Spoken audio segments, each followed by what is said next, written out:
Hello everyone, video start करने से पहले छोटा सा इंस्ट्रक्शन। एसएससी जेईई के लिए बेस्ट बुक्स और टेस्ट सीरीज का लिंक मैंने डिस्क्रिप्शन में डाला हुआ है, उसे देखना ना भूलें। Now let's start the video. तो अभी तक हमने कुछ क्वेश्चंस डील कर लिए हैं कॉन्सेप्ट ऑफ रेसिस्टेंस के ऊपर। अब चलते हैं कुछ और क्वेश्चंस प्रैक्टिस करने।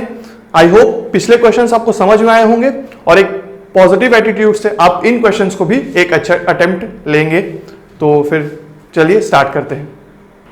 तो अब हम चलते हैं अपने 8th क्वेश्चन की तरफ में एंड उसमें क्या दिया है, the value of R such that 24 volt source delivers 14.4 milliwatt to the circuit. ठीक है, इस आर, ये जो रेजिस्टेंस आर है, इसकी वैल्यू क्या होगी ताकि 24 वोल्ट जो वोल्टेज सोर्स है वो 14.4 मिलीवॉट ऑफ पावर डिलीवर करे मतलब कि क्या, करंट यहां से निकल रहा होगा पॉजिटिव टर्मिनल से। ठीक है, ये करंट यहां पॉजिटिव टर्मिनल से निकल रहा होगा, राइट। और power means what, V into I. इसका मतलब पावर कितना था, 14.4 मिली वॉट। ठीक है, और आई कितना, आई हमें पता नहीं लगाना है, और V कितना है 24 वोल्ट। तो I कितना हो गया, I हो गया 14.4 into 10 to the power -3 upon 24, that is 0.6 milli amperes. ठीक है, ये हो जाएगा अपना 0.6 मिली एम्पियर्स, राइट। आप इसे अब हमें मिल गया है I जो कि है 0.6 मिली एम्पियर्स। अब हमें इस पूरे सर्किट का जो इक्विवेलेंट रेजिस्टेंस होगा वो किसके इक्वल होगा, R इक्विवेलेंट जो होगा वो क्या होगा, V by I, that is कितना, 24 अपॉन 0.6 मिली एम्पियर्स। ठीक है, that is equal to 40 kilo ohms. ठीक है, आर इक्विवेलेंट मतलब अगर मैं इधर से पूरा आर इक्विवेलेंट निकालूं तो वो किसके इक्वल आएगा, 40 किलो ओम्स के। ठीक, 40 किलो ओम्स मतलब कि क्या, ये जो है 20 प्लस आर प्लस 15 आना चाहिए मेरा 40। तो 20, क्योंकि ये सब किसमें है, सीरीज कॉम्बिनेशन में है, तो 20 plus R plus 15 is equal to 40 kilo ohm. ठीक है, ये सब भी किलो ओम्स में है, आर भी जो आएगा वो किलो ओम्स में आएगा, तो आर डायरेक्टली आ गया मेरा 5 किलो ओम्स। ठीक है, तो कैसे आप समझ रहे हैं कि सर हमसे सारा क्वेश्चन इक्विवेलेंट रेजिस्टेंस के ऊपर ही बेस्ड है पर हमें घुमा फिरा के कुछ ना कुछ या तो पावर दिया गया है, या तो फिर वोल्टेज मेंशन है, या तो फिर करंट मेंशन है, और हमें निकालना रहता है इक्विवेलेंट रेजिस्टेंस। ठीक है, तो आप देख सकते हैं कैसे बेसिक कॉन्सेप्ट पे भी घुमा फिरा के क्वेश्चन फ्रेम किए जा सकते हैं। ठीक है, और काफी इजीली सॉल्व हो जाएगा तब जब आपका जो बेसिक कॉन्सेप्ट है, जितने भी मैंने जो वीडियोस बनाए उसको अगर आपने अच्छे से देखा होगा, समझा होगा, उनके साथ जो मैंने न्यूमेरिकल्स प्रैक्टिस करवाए होंगे उनको किया होगा, तो ये सब बहुत ही आपका लिए केक वॉक होगा।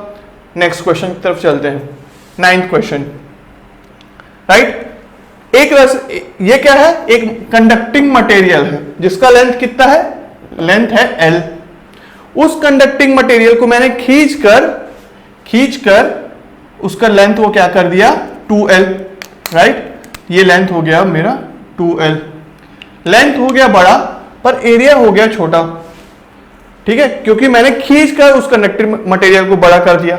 मुझसे पूछा ये जा रहा है, if conductor is stretch and length gets double, length हो गया double, what is the change in resistance, resistance में कितना चेंज आएगा, राइट। आपको पता है कि रेजिस्टेंस कितना होता है, R rho L by area of cross section. ठीक है, पहले वाले केस में अगर इसका रेजिस्टेंस है R1 और इसका रेजिस्टेंस है R2, ठीक है, तो R1 कितना होगा, R1 हो जाएगा, R1 हो जाएगा रो L1 A1। ठीक है, मैं इसके पहले वाले रेसिस्टेंस के लेंथ को ले रहा हूं L1 और एरिया ऑफ क्रॉस सेक्शन को ले रहा हूं A1, मतलब कि ये एरिया को ले रहा हूं, इस एरिया को ले रहा हूं A1 और इस एरिया को लूंगा A2 और इस टोटल लेंथ को लेता हूं L2। तो R2 कितना हो गया, रो L2 A2। ठीक है, समझ गए कि यहां के जो एरिया ऑफ क्रॉस सेक्शन थे वो थे A1 और इधर का एरिया ऑफ क्रॉस सेक्शन हो गया A2। लेंथ है L1 जो कि किसके इक्वल है, L के, और दूसरा रेजिस्टेंस का जब खींच लिया मैंने तो वो हो गया L2 जो कि किसके इक्वल है, 2L के।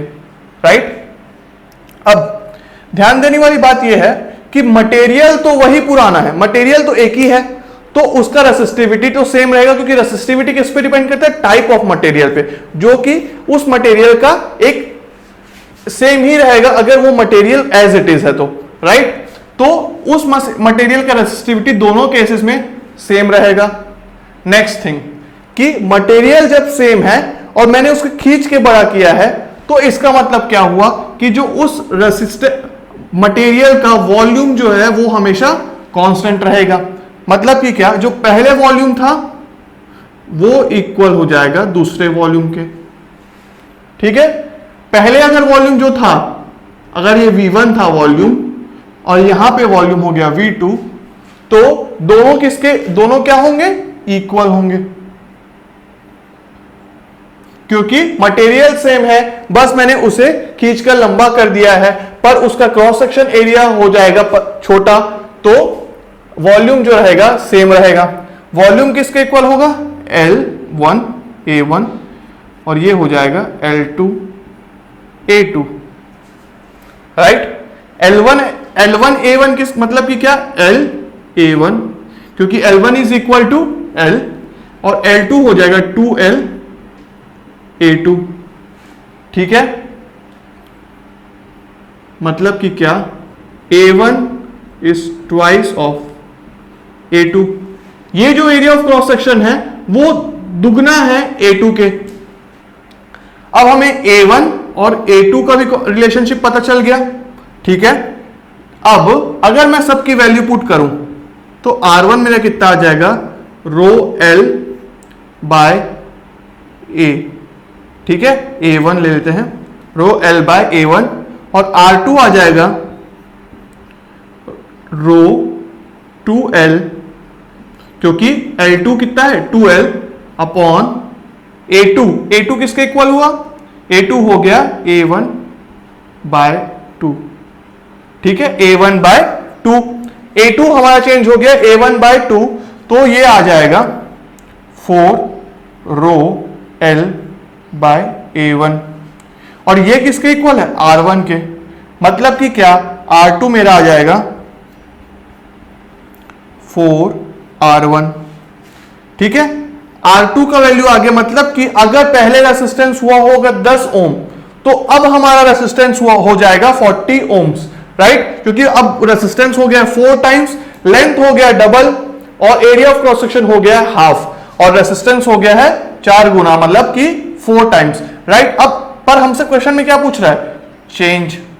ठीक है, अगर चेंज पूछा जा रहा है तो चेंज होता है, अगर मैं चेंज पूछूं, परसेंटेज चेंज निकालूं, परसेंटेज चेंज, तो वो हो जाता है final value minus initial value upon initial value into 100। जो मतलब पहले वैल्यू थी और जो भी फाइनल वैल्यू है, दोनों का subtraction divided by initial value into 100, ये हमें क्या बताएगा, परसेंटेज चेंज। मतलब कि क्या, फाइनल वैल्यू है मेरा 4R1, फाइनल वैल्यू किसके इक्वल है, R2 के, जो कि इक्वल किसके है, 4R1 के, और पहले क्या था, resistance R1 divided by R1 into 100। Right, तो हमारा चेंज इन रेजिस्टेंस कितना हुआ, 300%। Right, 4R1 minus R1, 3R1 upon R1 that is 3 into 100 that is 300%। मेरा परसेंटेज चेंज आया किसमें? रेसिस्टेंस की वैल्यू में। क्या हुआ, एक बार मैं क्वेश्चन को रिपीट करता हूं। हमारे पास एक मटेरियल था, मटेरियल को मैंने खींच के लंबा कर दिया। लेंथ अगर पहले वाले मटेरियल का L था तो अब लेंथ कितना हो गया? 2L हो गया। अगर लेंथ L था और अब 2L हो गया तो एरिया ऑफ क्रॉस सेक्शन अगर पहले A था तो अब क्या हो गया? A/2 हो गया। एरिया ऑफ क्रॉस सेक्शन हो गया हाफ। क्यों? क्योंकि वॉल्यूम रहेगा सेम। वॉल्यूम के साथ साथ क्या? रेसिस्टिविटी या फिर स्पेसिफिक रेसिस्टेंस सेम रहेगा क्योंकि मटेरियल चेंज नहीं हुआ है। फिर उसके बाद हमने देखा कि हमारा जो रेसिस्टेंस था वो हो गया 4 टाइम्स। रेसिस्टेंस 4 टाइम्स हो गया है तो परसेंटेज चेंज कितना आएगा? परसेंटेज चेंज होता है final minus initial value upon initial value into 100। तो हमारा आ गया परसेंटेज कितना? 300%। 300% चेंज आया है रेसिस्टेंस की वैल्यू में। ठीक है, तो ये बहुत ही इंपॉर्टेंट क्वेश्चन था। आई होप कि इसका कॉन्सेप्ट आपको समझ में आया होगा। इसमें ट्रिकी पार्ट ये था कि इसमें आपको याद रखना कि वॉल्यूम सेम रहेगा और वॉल्यूम के बाद हमें एक एक करके सारा रिलेशन निकालना था कि A1 और A2 का रिलेशनशिप, R1 R2 और 4R1 का रिलेशनशिप और लेंथ का रिलेशनशिप तो हमें पता ही था। ठीक है, तो अब चलते हैं हमारे नेक्स्ट क्वेश्चन की तरफ। ये वाला क्वेश्चन, इसी क्वेश्चन, अगर इस क्वेश्चन के कॉन्सेप्ट को आप अच्छे से समझे होंगे तो इस क्वेश्चन के कॉन्सेप्ट को भी आप इजीली टैकल कर पाएंगे। तो अगर मैं इस क्वेश्चन को रीड करूं अच्छे से, ठीक है। 2 resistance R1 and R2, 2 resistance है R1 और R2 are connected across the same voltage source. एक ही वोल्टेज सोर्स के अक्रॉस कनेक्टेड है, मतलब कि क्या? उन लोग के अक्रॉस जो वोल्टेज है वो सेम है, मतलब कि क्या? उन दोनों पैरेलल में कनेक्टेड है। ठीक है। Length and diameter of R1, R1 का क्या है? L1 and D1। लेंथ है L1 एंड डायमीटर क्या है? D1। The resistance R2 has length 4L1। अब क्या है? जो R2 था वो 4 टाइम्स है कितना? प्रीवियस लेंथ जो R1 का था उससे 4 गुना लंबा है। एंड डायमीटर जो है वो 0.5 टाइम्स है, मतलब डायमीटर अब हो गया है half. The ratio of current through R1 and R2 would be, current कितना हो रहा होगा दोनों रेसिस्टेंस में से, उन लोग का रेशियो निकालना है हमें। मैं चाहता हूं कि आप इस क्वेश्चन को खुद से अटेम्प्ट करें पहले, ठीक है। आप उसके बाद सॉल्यूशन देखें क्योंकि ये काफी अच्छा क्वेश्चन है। अगर आप इसको कर लेते हैं तो ये आपको काफी ज्यादा कॉन्फिडेंस बूस्ट करेगा। तो आई होप आपने एक बार खुद से सिंसियर अटेम्प्ट लिया होगा और सही और गलत में हमें नहीं फोकस करना है, हमें एक सिंसियर अटेम्प्ट पे फोकस करना है। तो अब मैं चलता हूं सॉल्यूशन की तरफ। तो ये अगर हमें क्वेश्चन में दिया था कि एक वोल्टेज सोर्स था,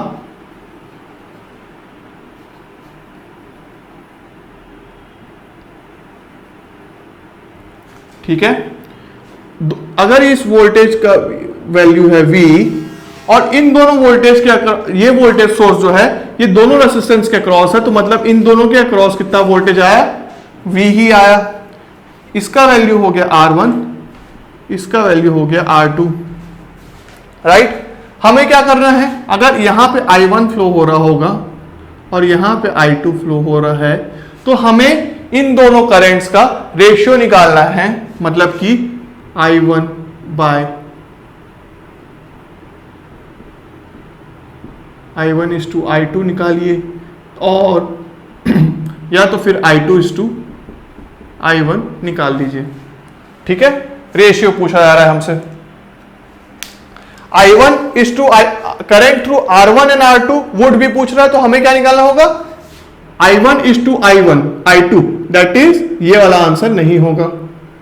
ठीक है, जो पहले दिया होता है उसके थ्रू करंट जो होगा I1 हो जाएगा, दूसरे के थ्रू I2 होगा। अब R1 का लिखते हैं। R1 क्या दिया हुआ है? R1 का लेंथ है रो L1, डायमीटर, अब आपको पता है कि रो L by area of cross section आता है रेसिस्टेंस के फॉर्मूला में। एरिया ऑफ क्रॉस सेक्शन मतलब कि क्या? अगर ऐसे मटेरियल कुछ इस टाइप का है तो ये हो गया area of cross section, right. ये हो गया area of cross section. Area of cross section मतलब कि क्या? कि ये अगर रेडियस, इसका अगर रेडियस पता होगा हमें तो इसका जो एरिया आएगा वो आ जाएगा पाई r स्क्वायर, ठीक है, सर्कल का। That will be our area of cross section, वो हमारा एरिया ऑफ क्रॉस सेक्शन होगा। पर हमें यहाँ पे रेजिस्टेंस रेडियस नहीं दिया हुआ है, हमें क्या दिया हुआ है, डायमीटर। तो वो किसके इक्वल होता है, 2 टाइम्स ऑफ रेडियस, मतलब कि क्या, पाई डी बाई 2 स्क्वायर। ठीक है, एरिया किसके इक्वल हो गया, पाई डी बाई 2 स्क्वायर। तो यहां पे भी क्या हो जाएगा, पाई d1 is given d1 by 2 square. ठीक है, तो R1 किसके इक्वल आ जाएगा, तो हमारा यहां से R1 मिल जाता है रो L1 पाई d1 स्क्वायर 4 टाइम्स। ठीक है, R1 की वैल्यू आ गई 4 rho L1 upon pi d1 square. यहां पे हमको R1 की वैल्यू पता चल गई। अब R2 को टैकल करते हैं। R2 क्या हो जाएगा, R2 हो जाएगा again 4 rho L1, 4 rho L1, 4 times of L1। अब डायमीटर कितना बोल रहा है, 0.5 d1, मतलब कि क्या, पाई 0.5 d1 बाई 2 स्क्वायर। ठीक है, कितना आ जाएगा मेरा, ये आ जाएगा 2 का तो 4 ऊपर एज इट इज गया और 0.5 हो जाएगा मेरा ये 16 इंटू 4 रो L1 पाई d1 स्क्वायर। ठीक है, तो इतना वैल्यू किसके इक्वल है, ये इक्वल है R1 के ही, तो R2 हो जाएगा 4R1, sorry 16R1, right, 16R1। मतलब कि क्या, R2 की वैल्यू आ गई 16 टाइम्स ऑफ R1। मतलब कि अगर R1 अगर मेरा 1 ओम होगा तो R2 की वैल्यू कितनी होगी, 16 ओम्स। ठीक है, पर इस टाइप के जो क्वेश्चंस होते हैं ना, उसमें ऑब्जेक्टिव में आपसे सबसे पहले यही क्वेश्चन पूछा, जो ऑप्शन जो दिया होगा वो क्या होगा पता है, R1 is to R2 का ratio, that is 1 is to 16 दिया होगा। और जब आप देखेंगे कि R1 is to R2, इसको देखिए अगर आप जल्दी जल्दी मार्क करेंगे तो 1 is to 16 को मार्क करके आ जाएंगे पहले ही ऑप्शन को। बट हमसे पूछा गया है करंट, हमसे पूछा गया है करंट। अगर R2 है बड़ा और R1 है छोटा R2 से, तो उसमें आपको याद होगा कि मैंने की पॉइंट में लिखवाया था, current always, more current flows from less resistance. जहां पर भी लेस रेसिस्टेंस होगा वहां पे ज्यादा करंट फ्लो होगा। तो R2 से जो करंट फ्लो हो रहा होगा वो कम होगा और R1 से जो करंट फ्लो हो रहा होगा वो ज्यादा होगा। ठीक है, तो अगर मैं इसको मैथमेटिकली दिखाऊं तो I1 is to I2, ये रेशियो निकालना था मुझे, तो ये किसके इक्वल हो जाएगा, V1, सॉरी क्योंकि वोल्टेज है कांस्टेंट दोनों के अक्रॉस, तो V1 upon R1 is to V by R2। ठीक है, I1 is equal to V by R1, I2 is equal to V by R2। तो हमारा जो ये जो रेशियो होगा वो हमारा रेशियो देगा current through R1 and R2। ये दोनों अब सेम है तो ये तो कैंसल आउट हो जाएंगे और ये आ जाएगा 1 is to R1 upon 1 upon 16 R1। ठीक है, अब जो ये रेशियो आएगा तो इसका मतलब I1 is to I2 जो होगा वो होगा 16 is to 1। ठीक है, तो 16 is to 1 is the ratio of current through R1 and R2। ठीक है, तो यहां पे ये दोनों क्वेश्चन जो थे, ये क्वेश्चन और ये क्वेश्चन, ये हमारे काफी जो बेसिक फॉर्मूला था रेसिस्टेंस का डिपेंडेंसी के ऊपर, उसके ऊपर बेस्ड था और ये दोनों काफी अच्छे क्वेश्चंस थे आपका बेसिक फॉर्मूला चेक करने के लिए, आप कितने अच्छे से उसको ग्रास्प कर पा रहे हैं और कैसे आप देखेंगे कि दोनों क्वेश्चंस में हम बेसिक लेवल ही डील कर रहे हैं, बस थोड़ा सा क्वेश्चन को घुमा दिया गया है, थोड़ा सा ट्रिकी कर दिया गया है और अगर उसको आप पेशेंस से सॉल्व करें, स्लोली सॉल्व करें तो आप डेफिनेटली एक करेक्ट आंसर पे पहुंच पाएंगे। ठीक है, तो आई होप कि ये तीनों क्वेश्चंस आपको बहुत ही अच्छे से समझ आए होंगे। मैं अभी तक सारे क्वेश्चंस जो डील कर रहा हूं वो बेसिक लेवल पे डील कर रहा हूं, बस उन सारे बेसिक कॉन्सेप्ट्स को मैं थोड़ा सा घुमाकर, थोड़ा सा ट्रिकी करके डील कर रहा हूं। ठीक है, तो चलिए अब चलते हैं हमारे नेक्स्ट क्वेश्चंस की तरफ। तो ये है हमारा 11th क्वेश्चन। ठीक है, इसमें भी हमारा सिंपल सा सर्किट है जिसमें हमें पूछा जा रहा है कि आर इक्विवेलेंट कितना होगा। बहुत ही सिंपल सर्किट है। अगेन ये और ये पैरेलल में है, 6 ओम और 12 ओम पैरेलल में है। कितना हो जाएगा 6 × 12 upon 6 + 12 that is 18, that is 72/18 right. तो ये हो जाएगा 36 / 9 दैट इज इक्वल टू 4। तो ये हमारा हो जाएगा 4 ओम्स। अब फिर इस सर्किट को मैं रिप्लेस कर सकता हूं किससे, 4 ओम से।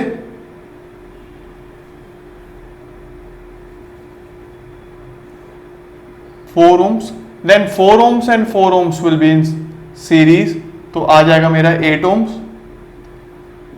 8 ओम्स और 8 ओम्स किस में आ जाएगा, पैरेलल में, और पैरेलल में होने के बाद वो किसके इक्विवेलेंट हो जाएंगे, 4 ओम्स के, राइट। और फिर लास्ट में हमारा जो सर्किट बनेगा वो 6 ओम और 4 ओम्स हो जाएंगे सीरीज में, कुछ इस टाइप का,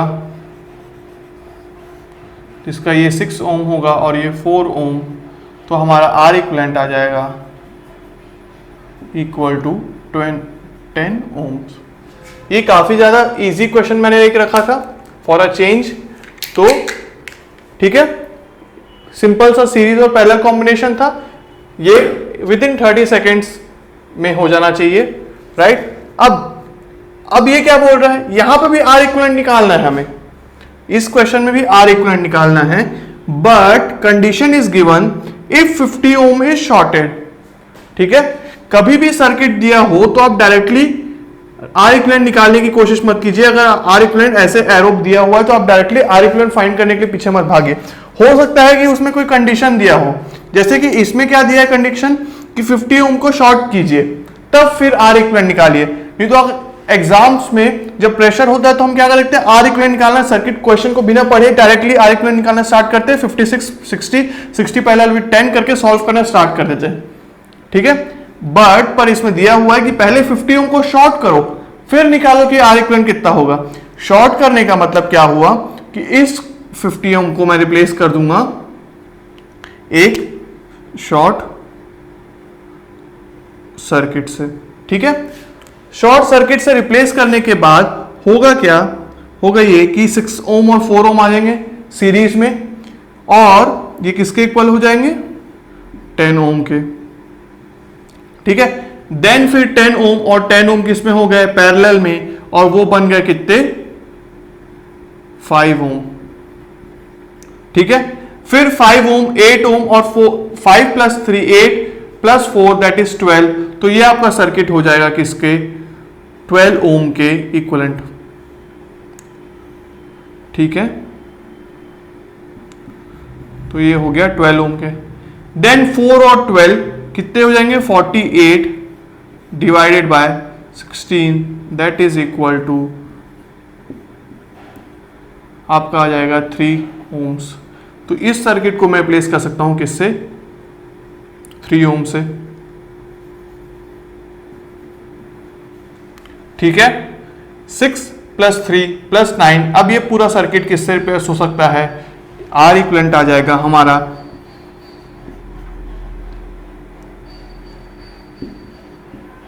ये भी काफी इजी क्वेश्चन था, पर मैं सिर्फ ये दिखाने के लिए कि कभी कभी कुछ कंडीशन मेंशन होती हैं आर इक्विवेलेंट निकालने के लिए, तो उस कंडीशंस को हमें नजरअंदाज नहीं करना है, हमें उससे पहले पढ़ना है क्वेश्चंस को और उसके बाद ही आर इक्विवेलेंट निकालना स्टार्ट करना है।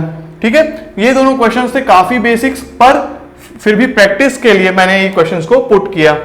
अब हम थोड़ा कॉन्सेप्चुअल बेसिस क्वेश्चंस को टैकल करते हैं। Which of the following have negative temperature coefficient? Negative temperature coefficient मतलब कि क्या, रेसिस्टेंस की वैल्यू कम होगी अगर टेम्परेचर बढ़ेगा तो। ठीक है, टेम्परेचर बढ़ेगा, रेसिस्टेंस की वैल्यू कम होगी, और ऐसा तभी ऑब्जर्व होता है कि अगर वो मटेरियल क्या हो, या तो सेमीकंडक्टर हो या तो फिर आपका इंसुलेटर, तो वो हो जाएगा हमारा नेगेटिव टेम्परेचर कोफिशिएंट को शो करेगा। और इन सारे चारों मटेरियल्स में थे हमारा कार्बन है जो शो करेगा नेगेटिव टेम्परेचर कोफिशिएंट को। ठीक है, तो आप इसे याद रखेंगे कि कार्बन क्या शो करता है, नेगेटिव टेम्परेचर कोफिशिएंट को, right. Next question, the length of a conductor is halved, length को क्या कर दिया गया है, हाफ कर दिया गया है, ठीक है, लेंथ हो गया है हाफ, लेंथ हो गया है हाफ। अब पूछ रहा है कंडक्टेंस की वैल्यू क्या होगी। पहले R क्या था, रो L बाय ए, पर लेंथ क्या हो गया हाफ, तो वो हो गया L बाय 2, मतलब कि क्या, रेसिस्टेंस अब हो गया है R बाय 2, ठीक है। तो उसका मतलब 1 बाय R जो था G कंडक्टेंस, उसकी वैल्यू कितना हो जाएगी, R by 2, that is equal to 2 by R, that is, this implies जो G2 होगा वो ट्वाइस ऑफ G1 हो जाएगा। मतलब कि अगर लेंथ हाफ होती है तो रेसिस्टेंस हाफ होगा, रेसिस्टेंस हाफ होता है तो कंडक्टेंस डबल हो जाएगा, ठीक है।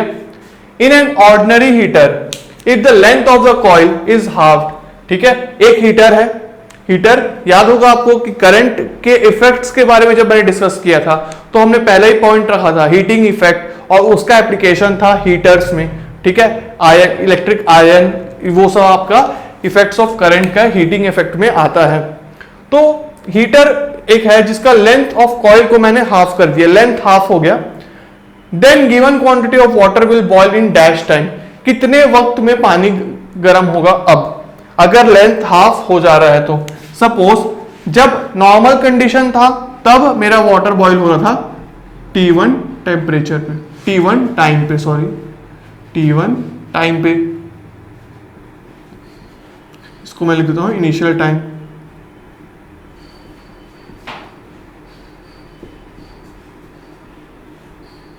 ठीक है, T1 था मेरा इनिशियल टाइम।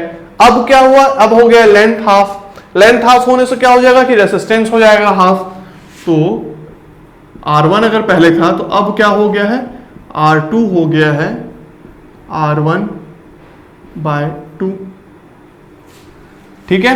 अगर R रेसिस्टेंस हो गया है हाफ, इसका मतलब कि क्या, उसमें से जो करंट फ्लो हो रहा होगा वो क्या हो जाएगा, डबल, तो I2 जो हो गया है 2I1 हो जाएगा, 2I1 हो जाएगा, क्यों, क्योंकि resistance I is inversely proportional to R while V is directly proportional to R, ठीक है। अगर रेजिस्टेंस की वैल्यू हाफ होती है तो उसके अक्रॉस का वोल्टेज भी हाफ हो जाएगा, अगर कांस्टेंट करंट है तभी। अगर वोल्टेज कांस्टेंट है और रेजिस्टेंस की वैल्यू हाफ हो जा रही है तो फिर हमारा करंट जो होगा वो डबल हो जाएगा। करंट डबल हो रहा है मतलब कि क्या, हीटिंग जो होगा वो I square R into T जो होगा वो क्या हो जाएगा, बढ़ेगा। क्यों, क्योंकि करंट ज्यादा हो रहा है तो हीट जो होगा वो ज्यादा जनरेट होगा। इसका मतलब हीटिंग अगर ज्यादा होगा मतलब कि क्या, जो हमारा अब यहां पे अगर मैं इसको यहां पे लिखूं, पहले कुछ एनर्जी होगा E1, अब जो सेकेंड केस में जब रेजिस्टेंस हाफ हो गया है तो हमारा एनर्जी कितना होगा, E2, ठीक है। E1 था पहले एनर्जी, अब हो गया E2। Law of conservation of energy के हिसाब से E1 और E2 क्या होने चाहिए, equal. Energy can neither be created nor be destroyed. Energy अगर सेम है तो I स्क्वायर RT क्या होगा, कांस्टेंट होगा। पर पहले जो था हमारा I स्क्वायर RT वो अगर ऐसा था और टाइम कितना था T1, अब क्या हुआ, करंट हो गया 4 गुना 4I1 स्क्वायर, ठीक है, इंटू R बाय 2 T2। तो यहीं से हमको देखने को मिल जाएगा कि क्या 2 times that is T2 is T1 by 2। मतलब कि क्या, कि अब हमारा अगर टाइम जो कंज्यूम हो रहा होगा वो लेस हो जाएगा, ठीक है। तो यहां पे आ जाएगा लेस टाइम। मैं इसमें क्या बोला पूरा अगर मैं एक्सप्लेन करूं, हीटर था जिसमें हमें हीटिंग इफेक्ट देखने को मिलता था करंट का, राइट। अब पहले कुछ रेसिस्टेंस हुआ होगा और कुछ करंट फ्लो हो रहा होगा और कुछ वोल्टेज रहा होगा, उसके कारण क्या हुआ होगा, एनर्जी प्रोड्यूस हुई होगी, ठीक है। अब जो हीटिंग एनर्जी थी, जो हीट एनर्जी जनरेट हो रहा था, वो क्या था, आई स्क्वायर आर टी, वो था आई स्क्वायर आर टी। लेंथ हो गया हाफ, उसका मतलब क्या हुआ, रेसिस्टेंस हो गया हाफ। रेसिस्टेंस हुआ हाफ मतलब कि क्या, उसमें से जो करंट फ्लो हो रहा था वो हो जाएगा डबल, क्यों, क्योंकि उसके अक्रॉस जो वोल्टेज था वो था सेम, और करंट इज, अगर वोल्टेज सेम है तो वो current is inversely proportional to R, क्योंकि वी बाय आर हो रहा था, ठीक है। और वोल्टेज वैसे ही अगर करंट कांस्टेंट है तो वोल्टेज हो जाएगा डायरेक्टली प्रोपोर्शनल टू आर। फिर जब हमारा करंट डबल हो गया तो ऑब्वियसली जब एनर्जी जब कांस्टेंट है, एनर्जी कांस्टेंट होने के कारण जब हम टाइम का रिलेशन निकाले तो हमें पता चला T2 जो है T1/2 है, मतलब कि अब क्या हो रहा है, टाइम, अब हमें जो हीटिंग इफेक्ट देखने को मिलेगा वो ज्यादा होगा, और इसका मतलब हमारा जो पानी है वो जल्दी बॉयल हो जाएगा, राइट। तो इसमें अगर ये ऑब्जेक्टिव क्वेश्चन होता तो आपसे पूछा जाता कि मोर, लेस और नन, और या फिर इक्वल टू, ठीक है। 4 ऑप्शन दिए होते जिसमें से आपको पिक करना था less time, right. 16 question, the temperature coefficient of resistance of conductors is, conductors का टेम्परेचर कोफिशिएंट क्या होगा, टेम्परेचर कोफिशिएंट जो कि है हमारा alpha, alpha is positive for conductors, ठीक है। कंडक्टर्स का पॉजिटिव टेम्परेचर कोफिशिएंट देखने को मिलेगा, while it is negative for insulators and semiconductors,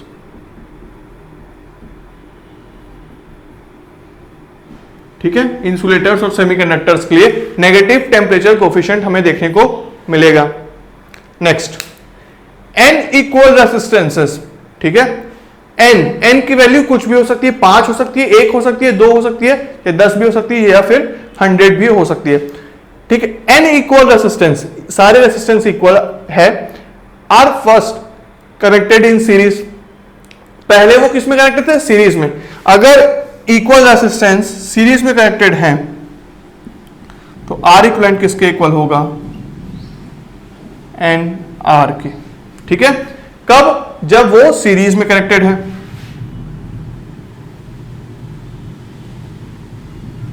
right, and then connected in parallel. अब वही रेसिस्टर्स, उतने ही रेसिस्टर्स पैरेलल में कनेक्ट हो गए, मतलब कि अगर आर इक्वलेंट पहले 1 एन आर था, अब आर इक्वलेंट टू सेकेंड वाला क्या हो जाएगा, आर बाय एन, क्योंकि अब क्या हो गया, पैरेलल में,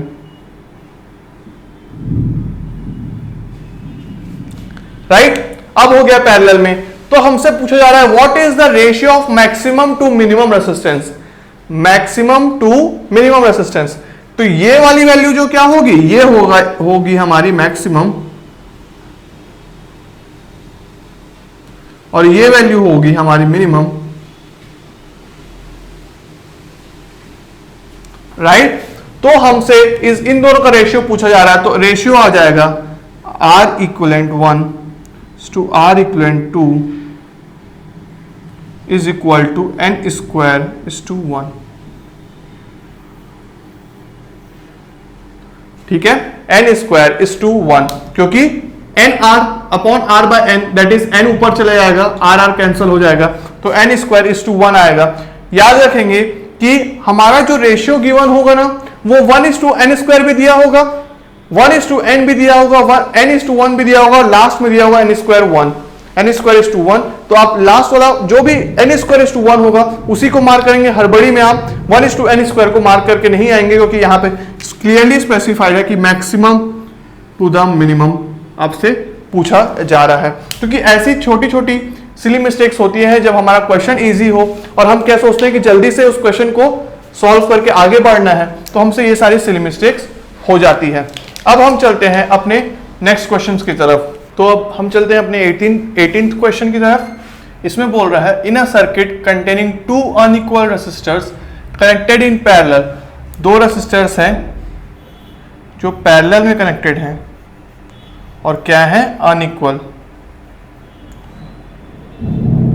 R1 R2 plus minus V, और इसमें दिया है R1 is not equal to R2, मतलब कि क्या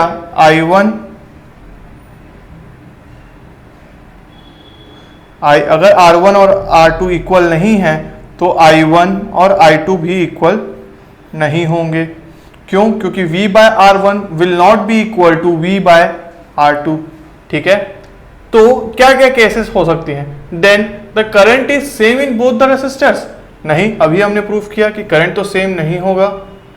the current is larger in larger resistors, जो रेसिस्टेंस ज्यादा होगा, suppose R1 is greater than R2, अगर R1 ग्रेटर देन R2 है लेट, ठीक है, तो क्या होगा V बाय R1 ये बड़ा है तो I जो होगा वो ओवरऑल क्या होगा, कम होगा as compare to V by R2, उससे जो कि ज्यादा होगा। मतलब कि क्या, अगर R1 ग्रेटर देन R2 होता है तो I1 will be less than I2। तो current is larger in larger resistor, नहीं, गलत। The voltage drop is same across both the resistors, हाँ, हम जानते हैं कि जब भी कोई रेसिस्टर्स पैरेलल में कनेक्ट होते हैं तो वोल्टेज ड्रॉप जो होता है उनके अक्रॉस सेम होता है, तो ये हो जाएगा correct option. Voltage drop is larger then across larger resistors, नहीं, ये भी एब्सर्ड। ठीक है, तो अब चलते हैं क्वेश्चन नंबर 19 की तरफ। The equivalent resistors in series combination is, equivalent resistance कितना होता है, R equivalent in series combination is summation of, क्या होता है, समेशन होता है, that is where I is equal to 1 to n, right, summation होता है सारे रेसिस्टर्स का सम। तो अगर कोई, अब सारे अनइक्वल वैल्यूज हैं रेसिस्टेंस के, कोई हुआ R1, कुछ हुआ R2, कुछ हुआ R3, और सबसे बड़ा कुछ होगा R5 मान लो, तो जो सारा सम होगा वो R5 से भी तो बड़ा होगा क्योंकि वो सारे रेसिस्टेंस की ऐड हो रहे हैं। ठीक है, तो ये हो जाएगा the equivalent resistance in series combination is larger than largest resistance. ठीक है, तो हमें क्या याद रखना है इसमें कि सीरीज कॉम्बिनेशन में, सीरीज में equivalent, R equivalent is larger than largest resistance. ठीक है, और अगर पैरेलल की बात हो तो पैरेलल में आर इक्विवेलेंट जो आता है is smaller than smallest resistance. ठीक है, इस क्वेश्चन से हमने ये सीखा। वैसे ही अगर इस क्वेश्चन के भी मैं एक की पॉइंट लिखूं तो आपको याद होगा कि मैंने लिखवाया था कि इस पैरेलल कॉम्बिनेशन में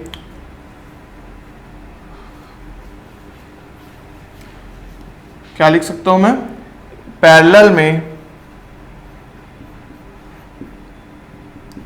वोल्टेज इज सेम और सीरीज में क्या होगा, करंट इज सेम। ठीक है, next question, specific resistance of all metals is most affected by. Specific resistance मतलब कि क्या, रेसिस्टिविटी जो कि हम डिनोट करते हैं रो से। ठीक है, अब वो सबसे ज्यादा किस पे डिपेंड करता है, तो वो डिपेंड करता है हमारा टेम्परेचर के ऊपर। ठीक है, आप ये याद रखेंगे, specific resistance of all metals is most affected by temperature. Next question, when the temperature of a metallic conductor is increased it's resistance. Will increase. क्यों? क्योंकि मेटल्स जो होते हैं पॉजिटिव टेम्परेचर कोफिशिएंट दिखाते हैं। पॉजिटिव टेम्परेचर कोफिशिएंट मतलब अगर temperature बढ़ेगा तो रेजिस्टेंस की वैल्यू भी बढ़ेगी। Next, material whose temperature coefficient of resistance is negative is. इन सारे मटेरियल्स में से कौन से मटेरियल की temperature coefficient of resistance negative होगा, मतलब रेजिस्टेंस डिक्रीज होगा विथ इंक्रीज इन रेजिस्टेंस, तो वो होगा हमारा जर्मेनियम। क्यों? क्योंकि जर्मेनियम है सेमी कंडक्टर। ठीक है, और बाकी सब हो जाएंगे। बट एक और है सेमी कंडक्टर जो कि है सिलिकॉन। ठीक है, तो ये भी होगा हमारा ऑप्शंस में। और ये मतलब कि ये ऐसा क्वेश्चन आपके ऑब्जेक्टिव में नहीं आएगा, अगर आता भी है तो ये एक ऑप्शन जो होगा उसमें क्या दिया होगा, बोथ ए एंड डी। ये आपको मैं सिर्फ प्रैक्टिस के लिए, आपको याद करवाने के लिए कि क्या कि carbon, silicon and germanium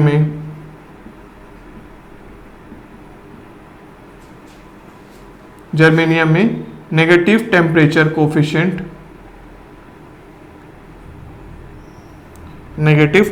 coefficient of resistance देखने को मिलेगा ये तीनों में, राइट।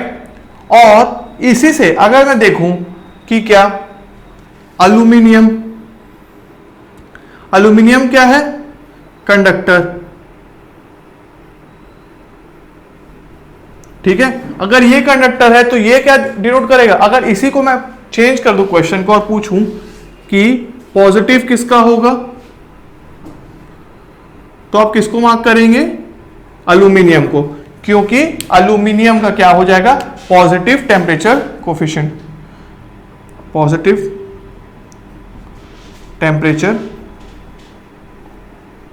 क्योंकि एल्यूमिनियम क्या है, मेटल है। कोफिशिएंट किसका आएगा, aluminium, right. Thank you everyone for watching this video till the end. Please like this video and share it with your friends. And if you are new to this channel, subscribe to our YouTube channel and don't forget to hit the bell icon to get the latest updates. SSC JEE के लिए best books और test series का link मैंने description में दे दिया है, और अगर आप हमारा टेलीग्राम चैनल ज्वाइन करना चाहते हैं तो उसका लिंक भी मैंने डिस्क्रिप्शन में और फर्स्ट कमेंट में दे दिया है। तो मिलते हैं नेक्स्ट वीडियो में, तब तक के लिए हैव अ गुड डे, सी या।